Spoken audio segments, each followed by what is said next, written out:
But let me just give you a little tight rundown of some things. Zechariah's Hope, the ministry that we have to Israel, is, our community, our kibbutz on the northern border is evacuated, right? You all know, right? Everybody knows that. And, it gets rockets every day. And your prayers have made a huge difference in the preservation and the protection of the lives of the security team. I tell those guys, when I could go there and I could tell these guys, I know them all, they're my precious friends, precious lives. When I could go and tell them with great confidence, there's a lot of people praying for you. They go, and you could tell when there's an impact. It's not just, banter, Christian banter, So I spent all this time at the hotel, which was where the most of the population from Kibbutz Misgav Am. I always discourage you from looking at your phone during service, but if you would go to Google Maps, if anybody wants to, and look at Misgav Am, 2 words, and see where that kibbutz is in Israel. It's on the extreme northern border, and it's really exposed to Lebanon and thus Hezbollah. And you can't take the main road up. I took a kind of the lower road when I went up there, and I brought gifts. And so your financial gifts, your contributions, pays for everything. It pays for a hotel, it pays for food, it pays for travel, it pays for all the gifts that we bring to the Kitat Koninut, the security teams, and anything that we might do for any people that have been displaced from their homes. So I take these gifts, and I wanted to go to this other kibbutz called Manara, which is, just 2 kibbutzim down. There's Misgav Am, Margoliot, which is totally exposed, and then there's Manara, which is exposed, and they've had some people wounded, and they've, on the security team, and of course the military's all there, but, Israel has the best technology and, drones and cameras and satellites and everything, but the security teams are the guys that live there, and they stay behind. Everybody, of course, has done military service, but the security team is different than the regular military. So I wanted to go to Manara, but it was clear that there was just, the road wasn't it's just a bad idea. And so they told me that the road to Manara, because I went up to Misgav Am, and I made some videos, and I put them on Instagram and, and all that, like Facebook, and about, I get to wear my ceramic vest and look like I'm really in danger, And danger is a real relative thing. I want to talk to you about that in a second. I hope I don't forget. But so I said, I really want to go to Manara. And the guys were like, no. And by the grace of God, a guy that was working these other safe fields, these grape vineyards, because they still have to keep things alive, in a safe area outside of Manara, he was there that day.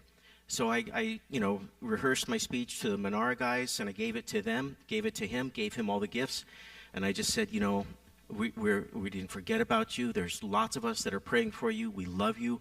We want you to know that you're not forgotten, because most of our gifts have gone to Misgav Am. There's this other kibbutz, Moran, that was blessed in significant ways during the war, when the war just started, but. So those things got to Manara, praise the Lord. And so what happened was I go up to Misgav Am, and I get, through the gate, do that thing, and I pull up, park in the grass in front of the command bunker, which is, the miklat, the bunk, what do you call it, shelter that's like 2 stories underground. I go down there, and there was just one of my special friends there, and he's just super casual, just looks like just a really sweet guy to hang out with, but he's like one of the most highly trained guys anywhere. And he's been through more special secret things than anybody, of course, and I'm not joking around. I'm not just trying to make it sound like, hey, I know people, but so we spent some time together, and he showed me some of their new toys, and that was really cool, meaning guns. And then some other guys showed up, and we just, spent time, and I, got to share with them and talk to them and encourage them. And then what happened?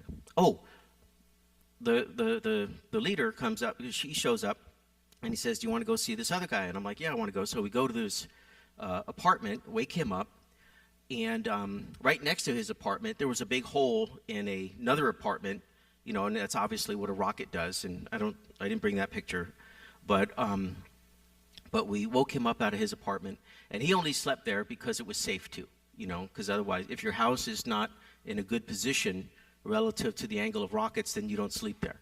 Or if your house is soft cement instead of hard cement, then you don't sleep there. So we're out having coffee, and they're smoking their cigarettes, and I'm hanging out and drinking my whatever they had, coffee or tea or something. And most of you grew up watching World War II movies, right? And then, there's like the new guy shows up to the old veterans. They're at the front line, right? And this is the front line. Lebanon is like 50 meters away, right? It's just right there.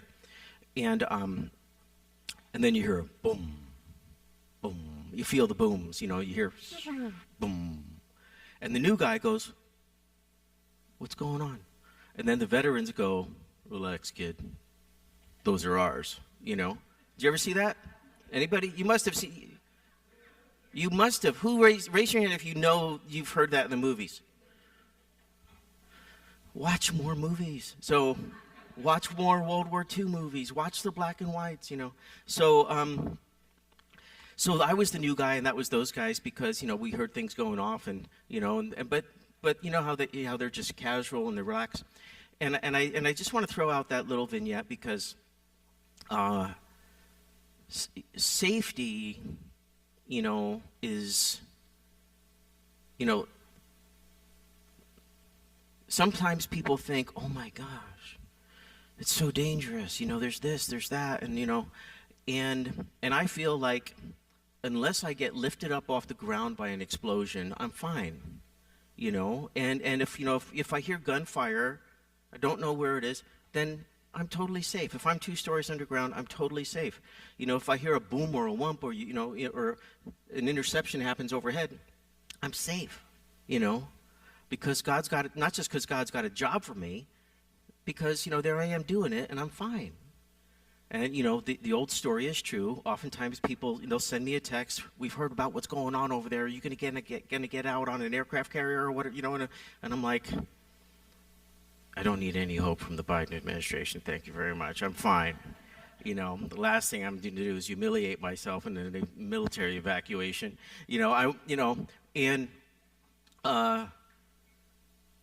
So usually when somebody expresses these grave concerns for, my physical safety, I'm usually picking out a pastry and ordering an espresso at the time that they're gravely concerned. So, but I'm always safe, and I tell people this, because you're praying for me. So, I really go out there with a lot of confidence that I'm totally fine because I've got the best people in the world praying for me. So thanks. Thank you very much. Okay, also, regarding the October trip, our farm contact, Zvika,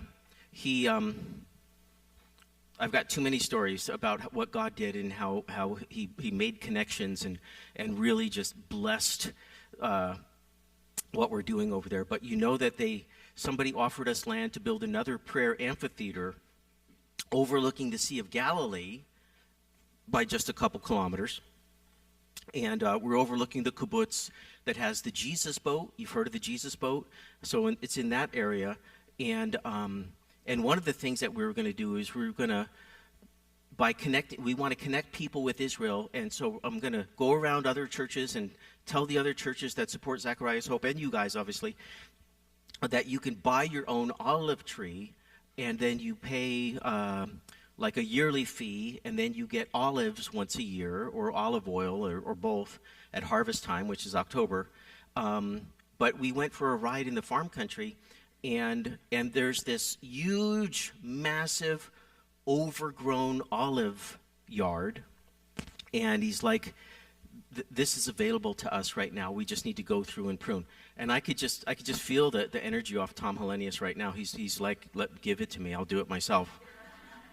Did you feel it? Did you just feel like Tom's just like, I'll prune that yard? And there's hundreds of trees there, and it's totally overgrown. But September would be baking hot. October would be potentially a lot cooler. But we're going to build another amphitheater, and we're going to have a shade structure over it, and that's the plan. And it doesn't. And if you come in October, it doesn't happen overnight. You got to be patient. But part of the trip will be working on this olive field and reestablishing the irrigation. But it would be the olive yard that we use to connect people to Israel, and then they would be connected by, unless, of course, the Lord comes back, okay? And that's okay, too. So, but many other good things, many other connections that I could share with you in private or over the weeks to come, okay? Okay.